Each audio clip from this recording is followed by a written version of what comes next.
Afternoon, welcome to my new blog. तो आज हम आए हैं लखनऊ के एक टूरिस्ट खास प्लेस पे, जो कि इसका नाम है इमामबाड़ा। और इसके अंदर काफ़ी चीज़ें घूमने वाली, जैसे बावली कुआं हो गया और भूल भुलैया हो गई। अभी अंदर आ चुके हैं और ये कुछ हमने टिकट लिया है जो कि 50 रुपये का पड़ा, और इंडियन के लिए 50 रुपये का, फॉरेनर के लिए है वही कॉस्ट है 500 रुपये। और यहाँ पे जो है ये जूते चप्पल निकाल के यहाँ पे जमा करना होता है, फिर अंदर चलते हैं।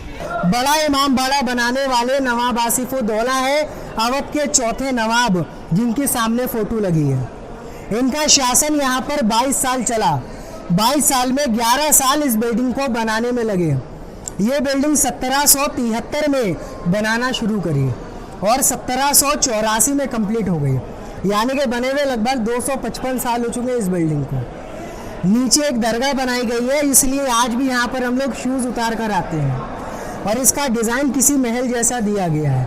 भूल भुलैया जो बनी है वो दीवारों के बीच में बनी है, यानी कि वॉल के अंदर है। टोटल इसमें रास्ते 1024 हैं, जिसमें 24 रास्ते सही है, 1000 गलत हैं। हर जगह पर 4 है, 3 गलत है, 1 सही है।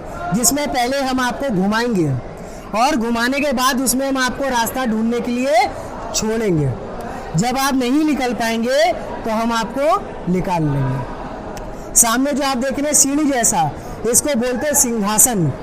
हिंदी में सिंहासन, उर्दू में मिंबरे रसूल। कहाँ गए ली भैया? 4 लोग टिकट अपना।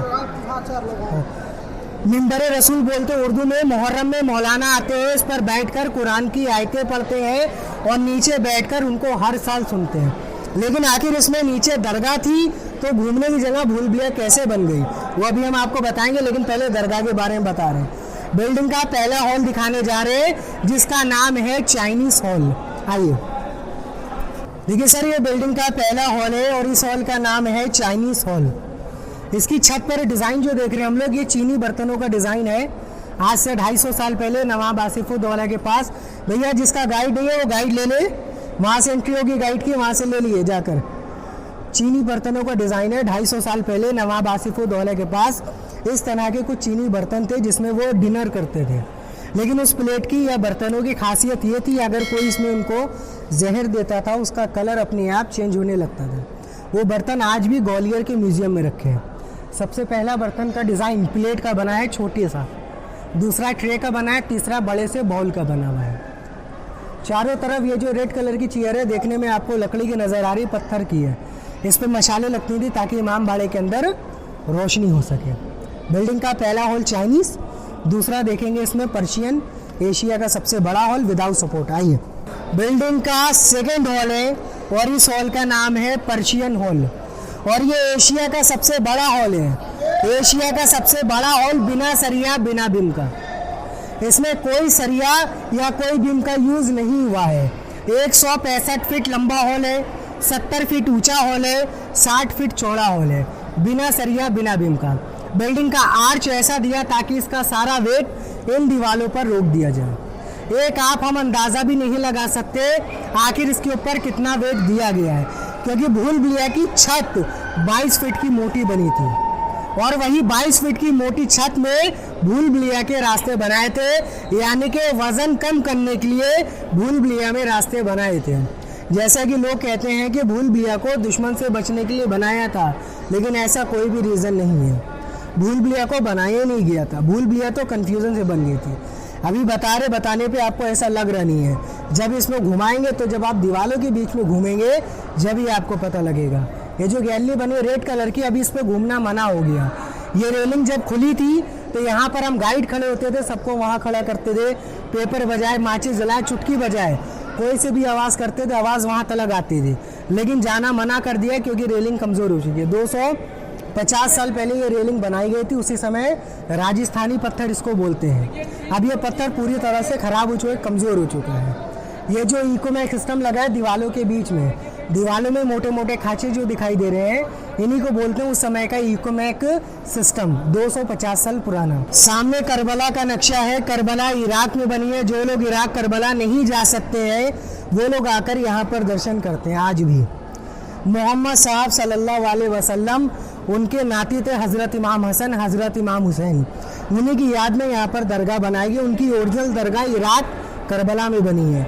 ये मुहर्रम की पहली तारीख को ताज़िया निकलता है, यानी कि 10 अगस्त से मुहर्रम की शुरुआत हो जाएगी। और उर्दू तारीख के हिसाब से, उर्दू कैलेंडर के हिसाब से मुहर्रम की नया साल भी शुरू हो जाएगा 2022। जी, मुहर्रम की 10 तारीख को यानी कि 20 अगस्त को ये ताज़िया निकाला जाएगा, इसकी समाधि बनाई जाएगी और फिर से नया बनाकर रख दिया जाएगा। इसको लकड़ी, पेपर, मोम का हर साल नया बनाते हैं। जो बड़ा सा आप देख रहे हैं ये कैंडल स्टैंड है सर, इसका यूज़ लाइट के लिए करते थे। कैसे? इसमें कैंडल मोमबत्ती लगाते थे, मोमबत्ती की रोशनी जाती थी सामने शीशों पर बड़े बड़े, इनके द्वारा पूरे इमामबाड़े में रोशनी होती थी। जैसे टाइम बीतता गया सब चीज़ें खराब हो गई, सारी चीज़ें 250 साल पुरानी है। देखिए शीशों पर कई तरह का डिज़ाइन बना है, लेकिन सबसे मेन डिज़ाइन इस पर मछली का बना हुआ है। मछली का जो डिज़ाइन दिखाई दे रहा है, अवध में 5 नवाब 5 बादशाह गुजरे हैं और नवाबों का सिंबल ये मछली था। आज यूपी गवर्नमेंट का सिंबल अगर आप देखेंगे तो वो भी मछली है। अवध जो बोलते थे, अवध बोलते थे, लखनऊ से फैजाबाद इलाके को अवध बोलते थे।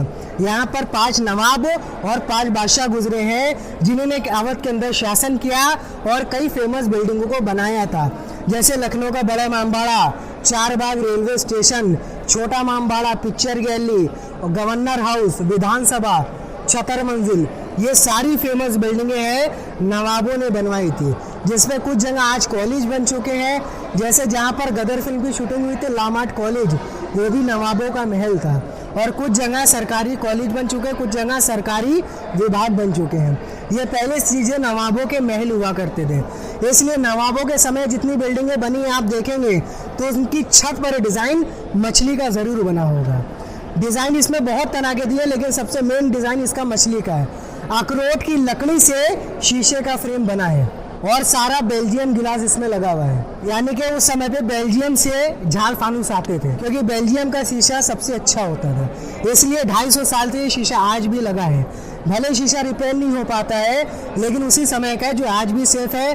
और ये सब झाड़ फानूस पर हर साल पेंटिंग होती रहती है। ये कब्र है नवाब आसिफउद्दौला की। नवाब आसिफउद्दौला बहादुर की कब्र है जिन्होंने इस इमामबाड़े को बनवाया। नवाब आसिफउद्दौला बहादुर और उनकी वाइफ शमशुल निसा, ये 14 फीट नीचे बेसमेंट में कब्र बनी है। ये उनका रखा है कैप, ये कैप उनका नकली है, असली 1857 में अंग्रेज ले गए। लोकल फोटो से देखकर कैप को बनाया गया है। इसी के नीचे आज भी 50 फीट गहरा बेसमेंट बना हुआ है। पहला हॉल देखा आपने चाइनीज, दूसरा देखा पर्शियन, तीसरा देखेंगे इंडियन, का नाम है इंडियन हॉल। तीनों हॉल का डिजाइन देखने पर अलग अलग नजर आ रहा है। इसकी डोम पर डिजाइन जो देख रहे हैं आप, ये फ्रूट का डिजाइन है, वाटरमेलन का, तरबूज का डिजाइन है। बीच में इसकी डोम पर दिया गया है। चारों तरफ रेड कलर की चेयर के पास में कोबरा डिजाइन है, क्योंकि नवाब आसिफउद्दौला ने यहाँ पर बड़ा इमामबाड़ा बनवाया था और लखनऊ का सबसे बड़ा हनुमान मंदिर, दोनों बिल्डिंग का डिजाइन इसी तरह का दिया गया है। लेकिन यहाँ से छत तलक 84 सीढ़ी है, लेकिन 84 नहीं 45 चढ़ना है गिनकर। 45 सीढ़ियों के बाद से भूल भुलैया शुरू होगी और यहीं से वापस भी आना। ठीक है, आने जाने का रास्ता एक है, दूसरा कोई नहीं है। ले जाना मेरा काम, निकलना आपका काम। ठीक है, आइए।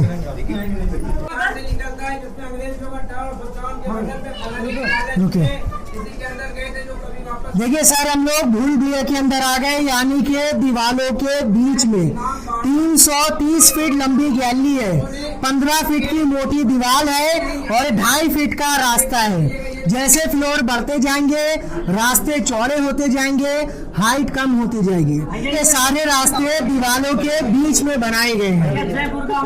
कोई बात नहीं सर, बेफिक्र आप रह के घूमिए, निकाल देंगे हम आपको। ठीक है, देखिए अगर इसमें दीवालों के बीच में रास्ते बनाए गए, इसलिए थोड़ी थोड़ी दूरी पर विंडो दी गई है, क्योंकि वर्ल्ड में ऐसे कोई भी बिल्डिंग नहीं बनी है जहाँ पर दीवालों के बीच में रास्ते बनाए गए हों। अब एक ऐसा रास्ता दिखाने जा रहे हैं जो यहाँ से दिल्ली, कलकत्ता, फैजाबाद, आगरा तक जाता था, जो 1857 के बाद बंद कर दिया गया।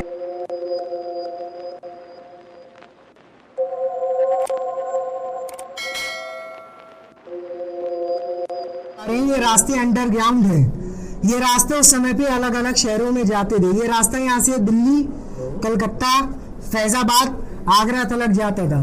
सोचने पर यकीन भी नहीं आ रहा है कि इतने लंबे रास्तों को कोई कैसे बना सकता है, लेकिन सेफ्टी पर्पज से इन रास्तों को बनाया था। 4 अलग अलग दिशाओं में निकलते थे, 4 फेमस जगह पर भी निकलते थे। रास्ता दिल्ली के लाल किले में निकला था, आगरा के ताजमहल में, कलकत्ता के मठिया पुरुष में और फैजाबाद में नवाब आसिफउद्दौला के महल में। 1857 के बाद ये सारे रास्ते बंद कर दिए गए और बंद कराए थे इसको अंग्रेजों ने। जब अंग्रेजों की हजारों की सेना गई, सफोकेशन ना होने की वजह से उनकी इसमें मौत हो गई। इसलिए उनके बाद से उनकी सेना अगर इसमें जा ना सके, इसलिए इन रास्तों को अंग्रेज के लीडर किंग जॉर्ज ने बंद करवा दिया ताकि उनकी सेना इसमें दोबारा कभी जाकर के फंसे ना। ये दीवार बाद में उठा दी गई आपकी हमारी सेफ्टी के लिए, ताकि कोई गिर ना सके। दीवार से पहले लकड़ी का दरवाजा था, टूट गया, उसका फ्रेम यहाँ पर अभी तक लगा है।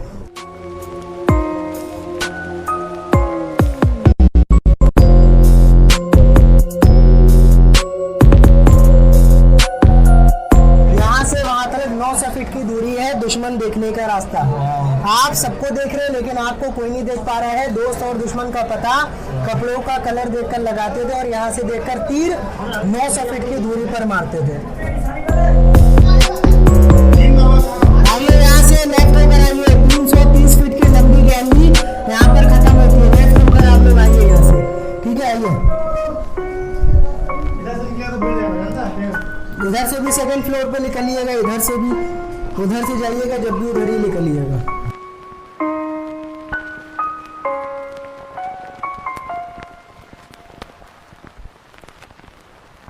जी हुआ कभी खतरनाक, अभी तो एक ही गैलरी में। आइए सर इधर आइए। देखिए हम लोग 330 फीट की लंबी गैलरी में चलते हुए आए हैं। आने में 5-6 मिनट तो हो ही गए, तो जाने में भी इतना समय लगे क्योंकि हमने आपसे क्या बताया कि आने जाने का रास्ता वो एक है, दूसरा कोई नहीं है। लेकिन बिल्डिंग में आप कहीं पर भी खड़े हो तो आप 30 सेकंड में बिल्डिंग के बाहर निकल सकते हैं, जहाँ से शुरुआत करी थी। और यहाँ पर से भी ऐसा रास्ता बना है जो आपको 30 सेकंड में उसी जगह पर बिल्डिंग के बाहर निकाल देगा। लेकिन जब तक कि हम आपको घुमा रहे हैं तो ये सारे रास्ते सिंपल लग रहे हैं। घुमाने के बाद इन्हीं रास्तों पर हम आपको छोड़ देंगे, तो यही रास्ते आपको खुद पर खुद कंफ्यूज भी कर देंगे। इधर जितना पेड़ दिखाई दे रहा है आपको, उस समय का नींबू बाग बनाई है। अवध में सबसे बड़ा बाग बना था नींबू का, जो करीबन 400 एकड़ में बना था। लेकिन जैसे उस समय की आबादी बढ़ती रही, लोगों ने पेड़ कटवा के लोग रहने लगे। 4 रास्ते दिखाएंगे, 3 गलत और 1 सही। ये इस गैलरी में थोड़ा सा अंधेरा है, देखकर अंदर आइएगा।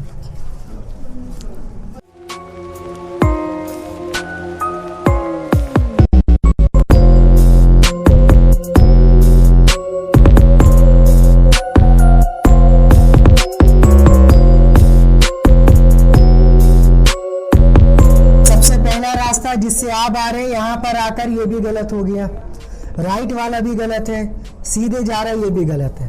आपकी तरफ से लेफ्ट में जाने वाला सही है। ज़रूरी ये नहीं है कि हर जगह पर लेफ्ट वाला ही रास्ता सही हो। बिल्डिंग में कहीं पर भी कोई सा भी रास्ता सही हो सकता है। चलिए लेफ्ट में सेकंड फ्लोर पर चलिए। देखिए यहाँ से लेफ्ट वाला रास्ता सही है, बाकी 3 गलत है। गलत रास्ते घूमकर इसी जगह पर वापस आ गए। जिससे आप आ रहे ये भी गलत है, राइट में जाने वाला भी गलत है, सीधे जा रहे ये भी गलत है। लेफ्ट वाला अभी के सही है। चलिए ऊपर किसको गरीबों का मंजिल का देखना है। आइए आइए अंदर आइए।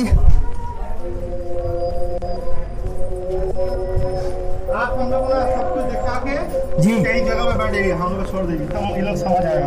ठीक है, मजा आ रहा है।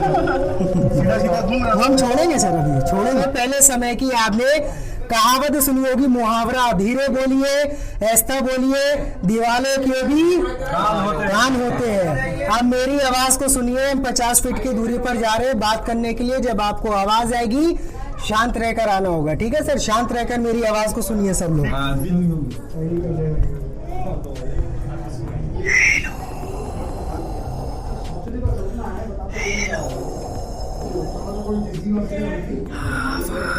आवाज आ रही है, आपको आवाज आ रही है, सीधे आ जाइए।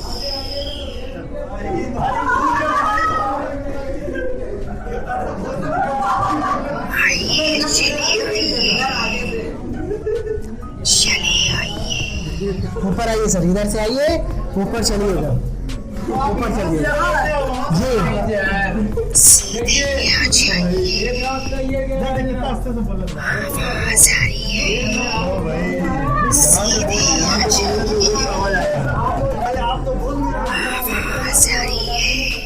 इसी तरह से बात कर रहे थे जो आवाज वहां तक आपको आ रही थी। आवाज क्यों आई बताते, ऊपर आइए पहले, आइए। देखिए इस पूरे कैंपस में कहीं से भी जाकर कोई भी आवाज करेंगे या आप बोले हम बोले, हर जगह पर आवाज आएगी। आवाज इस वजह से आती है क्योंकि इसमें सारी खाने वाली चीजें लगी हैं दीवारों के अंदर, इस वजह से इको कर कर इसमें आवाज आती है। पतली पतली ईंट देख रहे हैं हम लोग, इसका नाम है लाहौरी, क्योंकि ईंट को लाहौर के अंदर बनाया जाता था। आज तो हम लोग इसको लखोरी बोलते हैं, लेकिन सबसे पहले नाम इसका लाहौरी था क्योंकि ईंट को सबसे पहले लाहौर के अंदर बनाया गया था। इसमें जो खाने वाली चीज़ें, इसमें गुड़, गोंद, गन्ने का रस, सुरखी, चिकनी मिट्टी, सिंगाड़े का आटा, शहद, चने की दाल, उड़द की दाल, चूना, ये सारी खाने वाली चीज़ों से बनाई गई है बिल्डिंग। सुनने पर यकीन भी नहीं आ रहा आखिर खाने वाली चीज़ों से कोई किसी को बिल्डिंग को कैसे बना सकता है। लेकिन देखिए आज जो श्रीमेन मोहरम से बिल्डिंग बनती है, हम लोग घर बनते हैं, वो कभी 100 साल से ज़्यादा नहीं चलते हैं, उसी के अंदर लगभग ख़त्म हो जाते हैं। लेकिन ये बिल्डिंग की लाइफ कम से कम 1000 साल तक है और बने हुए इस बिल्डिंग को 255 साल हुए हैं, यानी कि 745 साल बिल्डिंग अभी और चल सकती है। ये जो गिर गया है, लोग नाम लिखते किलो से, उस वजह से गिर गया, वरना इस बिल्डिंग को कोई भी नुकसान नहीं होगा जी। बहुत यहाँ तो कुछ नहीं है, और दीवारें देखिए पूरी गुदी पड़ी हुई है। ये बड़े बड़े होल जो देख रहे हैं बिल्डिंग का वजन कम करने के लिए दिए गए। देखिए बहुत लोग कहते हैं कि भूल भुलैया को दुश्मन से बचने के लिए बनाया है, लेकिन ऐसा कोई भी रीजन नहीं है। भूल भुलैया को बिल्डिंग का वजन कम करने के लिए बनाया गया है, क्योंकि जब दरगाह बनकर तैयार हो गई, दरगाह का वेट इतना ज्यादा हो गया, बिल्डिंग का वेट डिवाइड करने के लिए दीवारों के बीच में से रास्तों को निकाला गया, और जहां पर इस बिल्डिंग का आधा वेट कम हुआ, वहां पर इसके अंदर 1024 रास्ते निकले, जिसमें 24 तो रास्ते सही हो गए, लेकिन 1000 गलत हुए। हर जगह पर 4 हुए, 3 गलत, 1 सही। आज भी इस बिल्डिंग का नाम केवल असल में भूल भुलैया ही है, इमाम बाड़ा ही है, और भूल भुलैया नाम जो रखा है वो आप हमने खुद रखा है। घूमने आने लगे, कंफ्यूज होने लगे, तो हम आप इस बिल्डिंग को भूल भुलैया कहने लगे। नीचे ताजिए रखे थे जो मुहर्रम में उठाए जाते, हमने आपको बताया था, ये दरगाह बनी हुई है। लेकिन जब 250 साल पहले इस बिल्डिंग का निर्माण हुआ था, तो इसको सुबह में बिल्डिंग को बनाते थे और रात में गिराते थे, यानी कि इतनी बड़ी बिल्डिंग एक दिन में तो बनकर तैयार नहीं हो सकती है, जितनी ही बन पाती थी उतनी रात में गिर जाती थी। ऐसा क्यों किया गया था? क्योंकि यहाँ पर 250 साल पहले अकाल पड़ गया था और उस समय के सारे लोग बेरोजगार हो गए थे। तो नवाब आसिफउद्दौला के पास सारी जनता गई और उनसे काम मांगा, लेकिन नवाब आसिफउद्दौला ने कहा हम किसी को भी फ्री में पैसा नहीं देंगे और सबकी मेहनत का पैसा सबको देंगे, जिसको जिसको काम चाहिए वो कल से आ जाए मेरे पास। तो उनके सेनापति ने कहा अगर आप चाहते लोगों को फ्री में पैसा दे सकते थे, अगर आप ऐसा करेंगे तो आपको उससे डबल पैसा खर्चा होगा।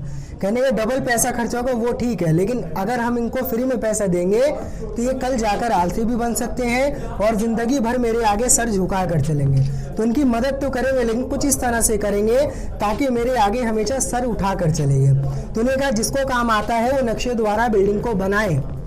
और जो समय के अमीर रईस लोग थे जिनको काम करने में शर्म आती थी, वो मुंह पर कपड़ा बांधकर रात में इस बिल्डिंग को गिराते थे, यानी कि सुबह बिल्डिंग बनती थी और रात में अमीर गिराते थे जिनको काम करने में शर्म आती थी। 5 साल तक अकाल चलता रहा, 1 लाख लोगों को रोजगार यहाँ से रोज मिलता रहा। अकाल भी खत्म हो गया, 11 साल में बिल्डिंग बनकर तैयार भी हो गई, लेकिन लोगों ने नारा बुलंद किया जिसको ना दे मौला उसको दे नवाब आसिफउद्दौला, ये नारा था उस समय के लोगों का। लेकिन इस नारे को नहीं बदला और कहा जिसको देगा भगवान ईश्वर मौला उसको क्या देगा ये नवाब आसिफउद्दौला, उनका ये कहना था। अब यहाँ से हम लोग इसकी छत पर चलेंगे। छत पर से हम आपको 6 रास्ते बताएंगे, जो सभी रास्ता आपको सही लगेगा उस रास्ते पर हम आपको छोड़ेंगे 5 से 10 मिनट के लिए, और जब आप नहीं निकल पाइएगा तो हम आपको निकाल लेंगे, ठीक है? आइए।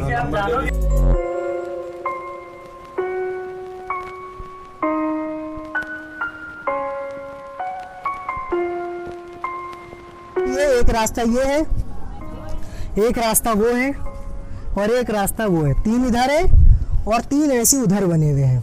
फोटो लेने के बाद इन्हीं रास्तों पर हम आपको छोड़ेंगे, ठीक है?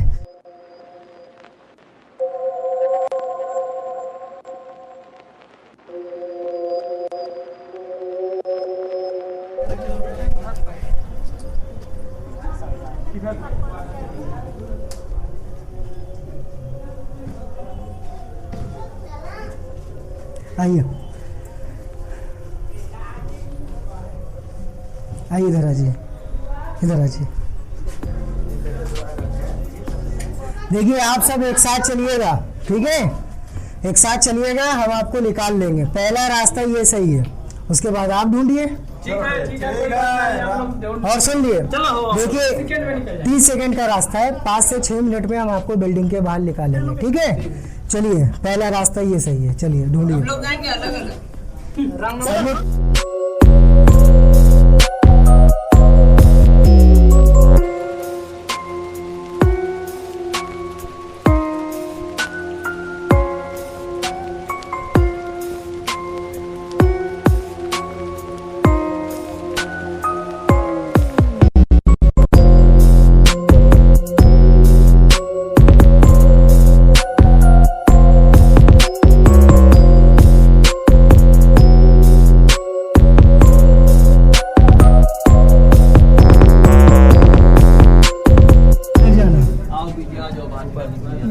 ऊपर जाना है, चलिए ऊपर,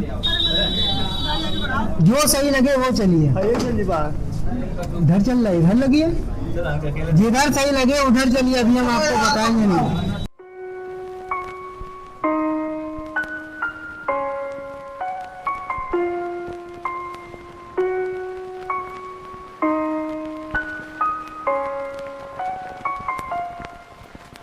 इस बिल्डिंग से बाहर निकलने के लिए जितना ही ऊपर चढ़ेंगे उतना ही सही होगा, यानी कि नीचे जाने के लिए ऊपर चढ़ना है आपको।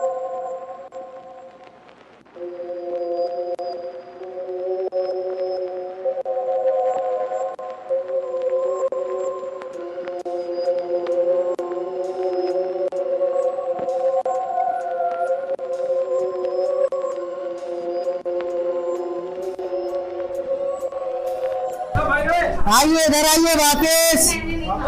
देखिए आप एक रास्ता गलत हुए और आप उसी जगह पर जाकर पहुंच गए।